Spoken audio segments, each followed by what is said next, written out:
آج ہم اپنے سامنے گھڑی میں دیکھ رہے ہوں گے کہ 29 تاریخ ہے، اور ہمیں اس بات کا بھی پتہ ہے کہ دونوں مہینہ ساتھ ساتھ ہے۔ جس طرح انگریزی تاریخ 29 ہے، اسی طرح اردو کی تاریخ بھی 29 ہے، لیکن دونوں کے مہینے الگ ہیں، دونوں کے سال الگ ہے۔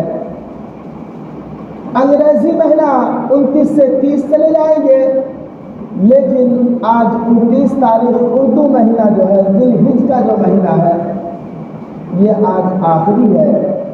آج یہ غروب ہوگا، اور اللہ تعالیٰ سے قوی امید ہے کل جو تاریخ شروع ہوگی وہ 1 تاریخ ہوگی۔ ہمیں اور آپ کو معلوم ہونا چاہیے یہ 1 تاریخ وہ تاریخ ہے جو ہمارے اسلامی سال کا پہلی تاریخ اور نیا سال ہے۔ یہ وہ نہیں نیا مہینہ ہے کہ جس میں ہمارے آقا جناب محمد رسول اللہ صلی اللہ علیہ وسلم نے مکہ چھوڑ کر مدینے کی طرف ہجرت کی، لیکن جو ہی محرم کا مہینہ آتا ہے تو ہمارے چہرے مرجھا جاتے ہیں، ہمارے اوپر نحوست طاری ہو جاتی ہے، ہم غم منانا شروع کر دیتے ہیں۔ حالانکہ بڑی خوشی کی بات ہے، اگر کل ہماری زندگی باقی رہی تو ہماری زندگی کے ایک نئے سال کا، ایک نئے سفر کا آغاز ہو جائے گا۔ یہ 1443 ہجری چل رہا ہے، کل جو تاریخ اگر 1 ہو گئی تو 1400 کون سی ہو جائے گی؟ 44 شروع ہو جائے گا۔ تو ہماری زندگی کا ایک نیا سال کا اضافہ ہو جائے گا، جو ہمارے اور آپ کے لیے بڑی خوشی کی بات ہوگی۔ اور پھر یہ محرم کا مہینہ جو ہے، اس کی بڑی فضیلت آئی ہے۔ میں نے آپ حضرات کے سامنے قرآن کریم کی آیت پڑھی، ان عدۃ الشہور عند اللہ 12 شہرا فی کتاب اللہ یوم خلق السماوات والارض منها 4 حرم۔ کہ جس وقت اللہ تبارک و تعالیٰ نے زمین و آسمان کو بنایا تھا، جس وقت ہم نہیں تھے، ہمارے باپ دادا نہیں تھے، ہمارے پردادا لکڑ دادا چھکر دادا نہیں تھے، یہاں کے حضرت آدم علیہ السلام بھی نہیں تھے، جس وقت اللہ تبارک و تعالیٰ نے زمین و آسمان کو بنایا تھا، اسی وقت اللہ تبارک و تعالیٰ نے سال کے جو مہینے متعین کیے 12 مہینے متعین کیے۔ کتنے مہینے؟ 12۔ ورنہ جن کو تاریخ پتہ ہوگی وہ تاریخ اٹھا کے دیکھیے، قرآن کریم کے نزول سے پہلے لوگ 12 مہینے نہیں 10 مہینہ گنا کرتے تھے، 10 مہینہ ہوا کرتا تھا ان کو۔ یہ تو آگے قرآن کریم نے بتایا کہ سال کے 10 مہینے نہیں 12 مہینے ہوتے ہیں۔ اور پھر آگے اللہ تبارک و تعالیٰ نے اسی آیت کریمہ کے اندر فرمایا کہ ان 12 مہینوں میں سے 4 مہینے ایسے ہیں جو حرمت والے مہینے ہیں۔ لفظ محرم کے معنی ہی ہے عظمت والا مہینہ، حرمت والا مہینہ۔ محرم کے معنی یہ ہے جس کی احترام کی جائے، جس کی عظمت کیا جائے، جس کو ایک مقام دیا جائے، وہ مہینہ۔ ان مہینوں کے اندر تو اللہ تبارک و تعالیٰ نے اور ہمارے آقا جناب رسول اللہ صلی اللہ علیہ وسلم نے اپنے تو دور کی بات، کافر و مشرک جو ہے، کفار و مشرکین جو یہود و نصارہ جو ہے، ان سے بھی جنگ کرنے کے لیے منع فرمایا۔ ہاں پھر اس سے آگے اجازت دی کہ جو کفار باز نہ آئے، جو غیر مسلم باز نہ آئے، ہر وقت لڑتے رہے، جھگڑتے رہے، لڑائی کی باتیں کرتے رہے تو ان سے نمٹو، لیکن عام جو غیر مسلم ہیں ان سے بھی اس مہینے میں لڑائی مت کرو۔ 4 مہینے کون سے ہیں؟ ایک مہینہ یہ جو چل رہا ہے ذی الحجہ، ایک اس سے پہلا والا مہینہ ذی القعدہ، اور ایک مہینہ جو کل ہمارے درمیان آ رہا ہے محرم۔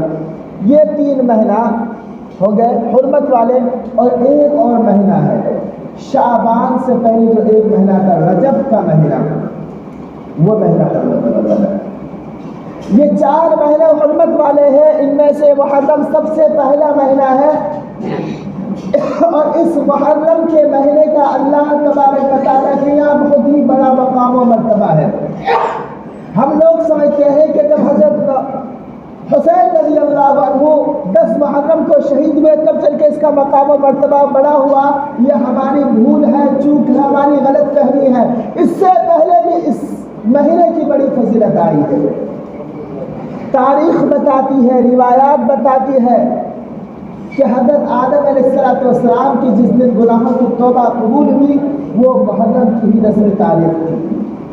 اسی طرح حضرت موسیٰ علیہ السلام جو کفار سے بچ کر کے دریا پار کر کے اپنی بڑی پریشانی سے بچ گئے، یہ 10ویں تاریخ تھی۔ اللہ تبارک و تعالیٰ نے فرعون کو اور ان کے لشکر کو تباہ کیا، وہ 10ویں تاریخ تھی۔ اسی طرح اللہ تبارک و تعالیٰ نے دہتے ہوئے انگارے سے حضرت ابراہیم علیہ السلام کو بچایا تھا، وہ 10ویں تاریخ تھی۔ اور اسی طرح بعض روایات میں آتا ہے کہ ہمارے آقا جناب رسول اللہ صلی اللہ علیہ وسلم نے اپنی بعض ازواج مطہرات سے اسی مہینے میں شادی کی۔ اسی طرح ہم سمجھتے ہیں کہ تا بسر یہ سب کوئی چیز نہیں ہوتی ہے، اور محرم کے مہینے میں شادی نہیں کرتے۔ خود ہمارے آقا جناب رسول اللہ صلی اللہ علیہ وسلم نے اپنی پیاری لاڈلی بیٹی کا نکاح، ایک بیٹی کا نکاح حضرت عثمان غنی رضی اللہ عنہ سے محرم کے ہی مہینے میں کروایا تھا۔ اور پھر اس کی بڑی بات آ گئی کہ حضرت حسین رضی اللہ عنہ بھی اسی مہینے میں شہید ہو گئے، یہ بہت ہی بڑی بات ہے۔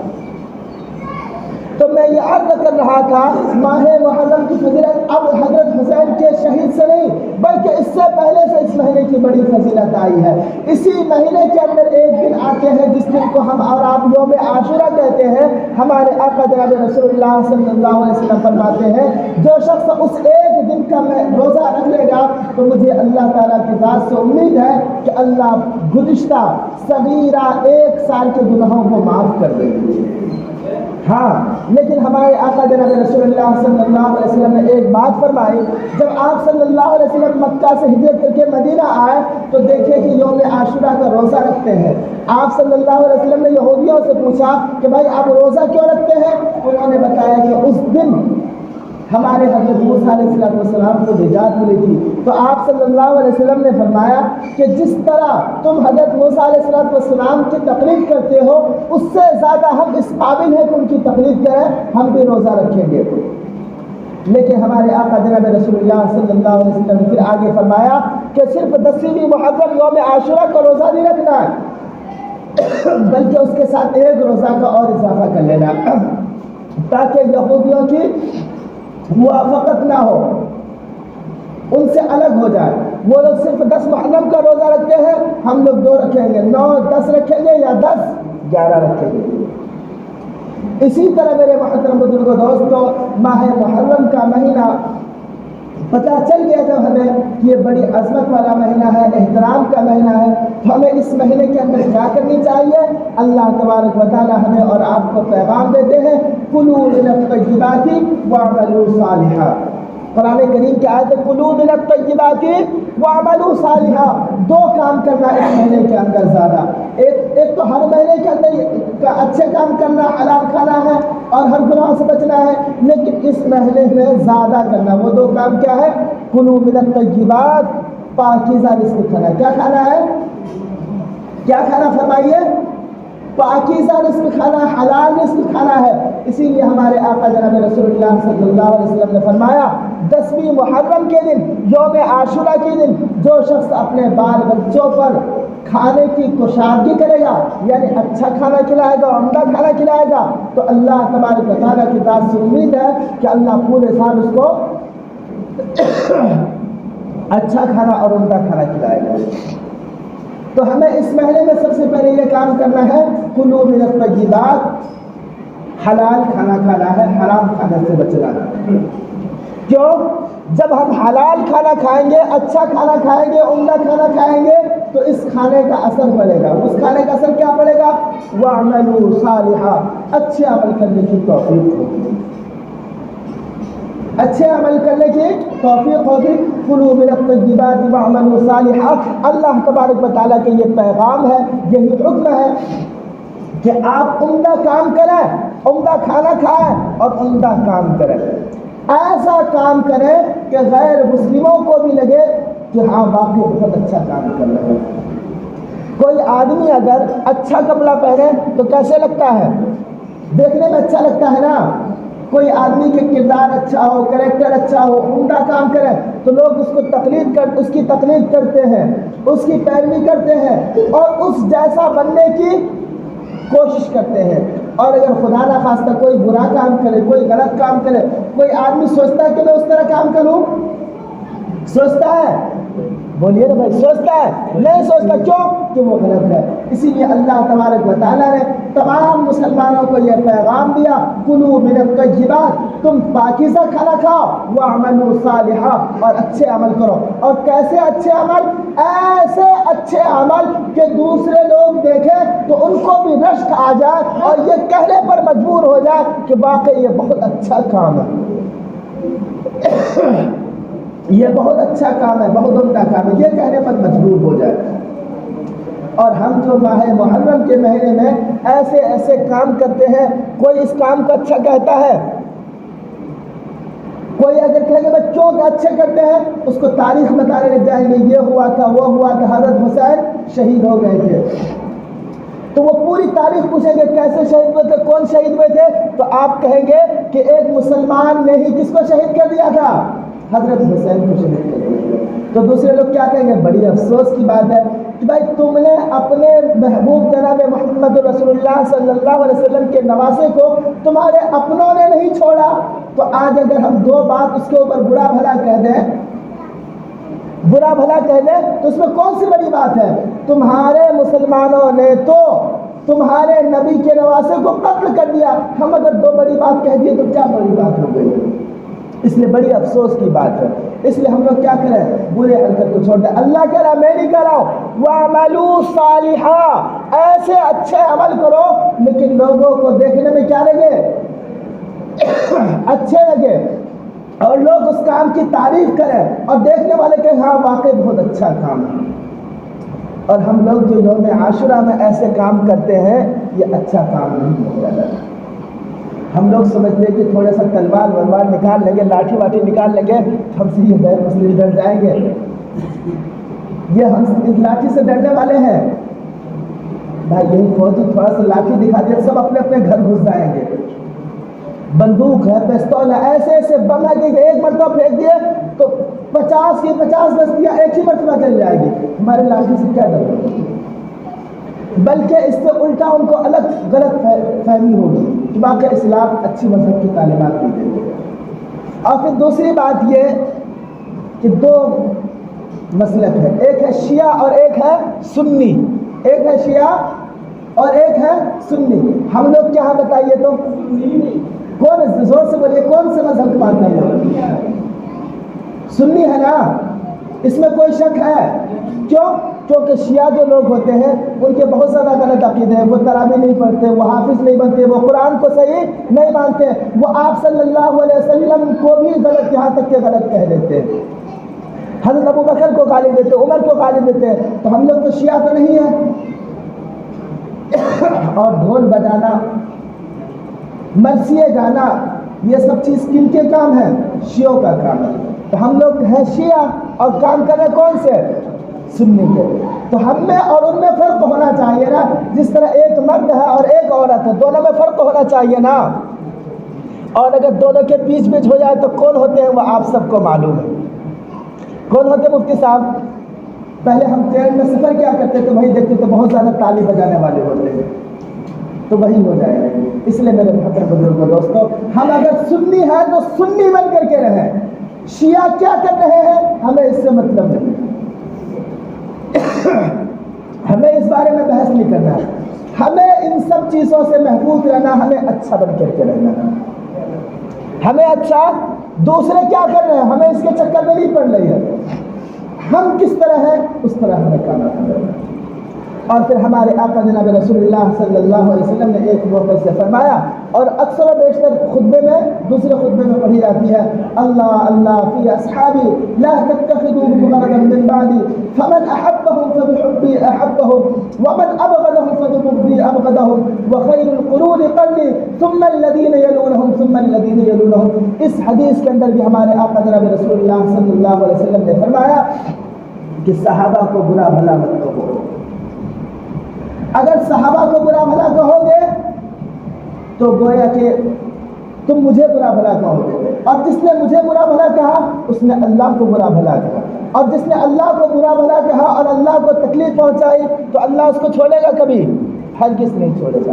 اگر جو لوگ یزید کو برا بھلا کہتے ہیں، اسی درمیان میں حضرت معاویہ کو بلاتے ہیں، یزید کا باپ ہے معاویہ، وہ آپ صلی اللہ علیہ وسلم کی بہت ہی اہمیت والے صحابی، اور ایسے صحابی کہ جو آپ صلی اللہ علیہ وسلم کے زمانے میں قرآن کریم لکھا کرتے تھے، آپ صلی اللہ علیہ وسلم کے یہاں ان کا بہت بڑا مقام و مرتبہ، ان کو بھی برا بھلا کہتے ہیں شیعہ لوگ، حضرت ابوبکر کو بھی برا بھلا کہتے ہیں، عمر کو بھی کہتے ہیں۔ تو لہذا جو لوگ یہ کام کرتے ہیں وہ یہ کہتے ہیں کہ ہم سنی نہیں ہیں، شیعہ ہیں، ہم ابوبکر کو بھی برا بھلا کہیں گے، عمر کو بھی کہیں گے، عثمان کو بھی کہیں گے، یزید کو بھی کہیں گے، معاویہ کو بھی کہیں گے، اور دوسرے لوگوں کو بھی۔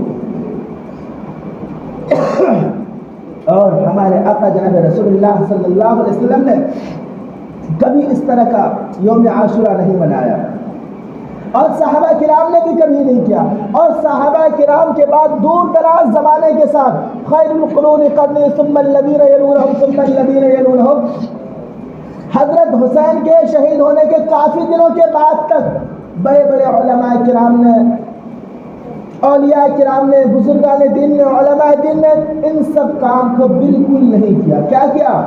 بالکل نہیں کیا۔ تو ہم ان کی اقتدا کریں گے یا ان کی اقتدا کریں گے؟ چلے پرانے زمانے کی بات چھوڑیے، آج بھی جہاں ہمارے آقا جناب رسول اللہ صلی اللہ علیہ وسلم پیدا ہوئے اور جہاں پورے دنیا کی دین کا مرکز ہے، کہاں ہے؟ بیت اللہ، کعبہ۔ جو لوگ وہاں رہتے ہیں مکے میں، کعبے میں، اور بہت سارے حاجی لوگ اب بھی وہی ہوں گے، اور یہاں کے بھی جناب الحاج اقبال صاحب وہی رہتے ہیں، ان سے فون کر کے پوچھئے کیا وہاں پر بھی یہ سب کام ہوتا ہے؟ تو صاف طور پہ کہیں نہیں ہوتا۔ کیا ہوتا ہے؟ نہیں ہوتا، بنا کر دیں گے۔ ہاں اگر پوچھنا ہو بحرین والوں سے، کیونکہ وہاں شیعہ لوگ زیادہ ہیں، ان سے پوچھئے تو وہاں تو کہتے ہیں کہ جتنی عید میں بقرعید میں خوشیاں نہیں منائی جاتی ہے، جتنا شور و شور سے تیاری نہیں کیا جاتا ہے، اس سے کئی گنا بڑھ کر کے غم منانے کی یہ تیاری کی جاتی ہے۔ کالے کپڑے پہنتے ہیں، ماتم کرنا شروع کر دیتے ہیں، اور شریعت اور اسلام اس بات کو نہیں کہتا کہ آپ غم منائیں۔ آپ خود بتائیے، اگر کسی کی ہم بڑے سے بڑے میت ہو جائے، حادثہ ہو جائے، تو کتنے دن تک غم منانے کے لیے کہا ہے؟ کتنے دن تک؟ 3 ہی دن نا، 3 دن سے زیادہ نہیں نا، وہ بھی 3 دن زور سے چیخ کر کے نہیں، آہستہ آواز 3 ہی دن تک غم منانے کے لیے کہا ہے۔ چلو 3 دن سے 1 دن اور زیادہ بنا لیں، 4، اس سے زیادہ تو نہیں نا۔ اور حضرت حسین کو شہید ہوئے کتنے سال ہو گئے؟ ہم اب تک غم منا رہے ہیں۔ یہاں تک کہ عام لوگ دور کی بات، جب کسی کا شوہر انتقال ہو جائے تو سب سے بڑا اگر صدمہ پہنچتا ہے تو کس کو پہنچتا ہے؟ اس کی بیوی کو پہنچتا ہے۔ شریعت نے اس لیے کیا کہا؟ یہ گھر میں بیٹھی رہے گی، عدت پوری کرے گی، ان درمیان میں تیل نہیں لگائے گی، سرما نہیں لگائے گی، عمدہ کپڑے نہیں ملے گی، ہے نا، مہندی نہیں لگائے گی، رنگین کپڑے نہیں پہنے گی، فیشن نہیں کرے گی، لوگوں سے الگ تھلگ رہے گی۔ کتنے دن تک؟ 4 مہینہ 10 دن نا، 4 مہینہ 10 دن، اس سے زیادہ نہیں نا۔ 5ویں مہینے میں خود شریعت کہتی جاؤ عمدہ کپڑا پہنو۔ تمہارے شوہر انتقال ہو گئے، تمہاری عدت پوری ہو گئی، اگر تمہارا دل ہو کہیں شادی کرو، جاؤ شادی بھی کر لو۔ شریعت اجازت دیتی کہ نہیں دیتی ہے؟ کہ سارے غم کو بھلا دو، تمہارے شوہر کیسے تھے، کیا تھے، ان سب کو بھول جاؤ، کیا کرو، اب خوشی مناؤ، اب غم کی ضرورت نہیں ہے۔ لیکن خود بتائیے اتنے سال ہو گئے حسین رضی اللہ عنہ کو شہید ہوئے، اب تک ہمارے دل سے غم نہیں نکلتا ہے، ہمارے دل سے غم نہیں نکلتا ہے۔ یہاں تک کہ ایک موقع پر آپ صلی اللہ علیہ وسلم کے آل بیت میں سے ایک صحابی انتقال ہو گئے، تو ان کے گھروں 4 بیویاں تھیں، ان گھروں سے چیخنے کی آواز نکلی، ماتم کرنے کی آواز نکلی۔ آپ صلی اللہ علیہ وسلم نے انہیں ڈانٹ دیا، دھتکار دیا، اور کہا ان کے منہ پر مٹی ڈال دو جو اس طرح کا کام کرے۔ اور پھر آپ صلی اللہ علیہ وسلم نے نوحہ کرنا، یہ جو ہم لوگ چیختے ہیں، چلاتے ہیں، آواز جو نکلتی ہے اس کو نوحہ کہتے ہیں۔ نوحہ کرنے والے پر اور کروانے والے پر، دونوں پر ہمارے آقا جناب رسول اللہ صلی اللہ علیہ وسلم نے لعنت فرمائی۔ اسی طرح جن کے مرنے پر نوحہ کیا جائے، اگر انہوں نے وصیت کی ہو، اگر اس کے مرنے کے بعد لوگ نوحہ کریں، چیخے چلائے روئے، وہ دنیا سے چاہے چلے جائے، قبر میں چلے جائے، وہ چاہے زندہ نہ ہو، لیکن پھر بھی اس کو کیا ملتے رہتا ہے؟ گناہ ملتے رہتا ہے۔ کیا ملتے رہتا ہے؟ گناہ ملتے رہتا ہے۔ ہم نے دیکھا ہے یہاں پر اور کرتے بھی ہیں، جب کوئی مر جائے لوگ ان کے پاس بیٹھ کے روتے ہیں تو لوگ کیا کہتے ہیں اس کو؟ مت رو، کیا ہوگا؟ مردے کو عذاب کہتے نہیں رہتے ہیں، کیا ہوگا؟ مردے کو عذاب ہوگا۔ یہاں تک کہ ہم نے دیکھا چھوٹا بچہ تھا، کسی کا 3 سال کا بچہ، 3 سال کا 2-2.5 سال کا بچہ، بابا اور بندے ہو گیا تھا لوگ، ان کی ماں اور دادی بیٹھ کر کے رو رہی تھی زور زور سے، تو لوگ کیا کہہ رہے تھے کہ اے مت رو، ورنہ یہ بچہ کام نہیں آئے گا، اگر نہیں رہو گے، صبر کرو گے، برداشت کرو گے تو آگے بھی یہ بچہ کیا آئے گا؟ کام آئے گا، جہنم سے آڑ بنے گا، جنت لے جائے گا انگلی پکڑ کے۔ تو اس لیے میرے محترم بزرگوں دوستو، اس مہینے کی عظمت کریں، احترام کریں، میں ہاتھ جوڑ کے کہہ رہا ہوں، معافی مانگ کے کہہ رہا ہوں، ان سب چیزوں کو چھوڑو، جو اچھے راستے ان کو پکڑ لو، حلال کھاؤ اور حلال کام کرو، اچھے اعمال کرو، نیکی میں اضافہ کر دو، صدقات و خیرات کرنے میں اضافہ کر دو، روزہ رکھنے میں اضافہ کر دو، معافی مانگنے میں اضافہ کر دو، نئے سال کی زندگی خوشی کے انداز میں، اچھے انداز میں نئے سرے سے کرو، تو انشاءاللہ آنے والی زندگی ہماری اچھی گزرے گی۔ اور اگر ہم شروع میں ہی غم منائیں گے، افسوس کریں گے، تو کیا ہوگا؟ پورے سال ہی افسوس ہوگا۔ لوگ بولتے ہیں غیر مسلم سب بولنے کے وقت اگر ادھار لے لے تو کیا ہو جاتا ہے؟ دن بھر تک ادھار بکتا ہے۔ اور یہ نیا سال جو ہے یہ بھی ہمارا کیا ہے؟ پورے 12 مہینے کی کیا ہے؟ بونی ہے، نیا ہے۔ اگر ہم اس میں غم منائیں گے تو اللہ پورے سال غم دے گا۔ اس لیے اللہ کے واسطے ایسے کام نہ کریں، تمام طرح کے خرافات سے، بدعات سے بچیے۔ اللہ مجھے، آپ کو اور ساری دنیا والوں کو صحیح سمجھ عطا فرمائے اور کہنے سننے سے عمل کرنے کی توفیق عطا فرمائے۔ وآخر دعوانا الحمد للہ رب العالمین۔